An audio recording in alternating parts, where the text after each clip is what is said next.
Petushok Korzinka Yunusobod 14-kvartalga kelganmiz. 2 xona 2-etajda joylashgan kvartiramizga keldik. Polniy summasini ipotekaga ham olsanglar bo'lar ekan. Bu yerda kiruvirish qismimizni, orqamizda bo'lsa spalniyamiz joylashgan. Razmerini ko'ryapsizlar. Kattagina bemalol hamma narsalar sig'ib ketadi. 60 kvadratdan iborat kvartiramiz.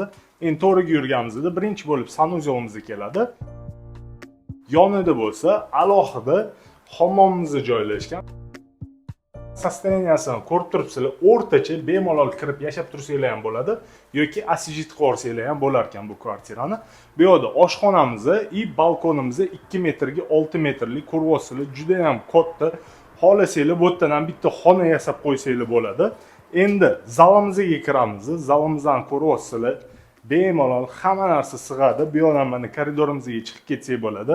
Korolevskiy etajda joylashgan. Narxini bo'lsa $72,000 deyishyapti. Albatta ozgincha kelishtirib beradigan joyligi bor ekan. Bemalol telefon qilsanglar bo'ladi.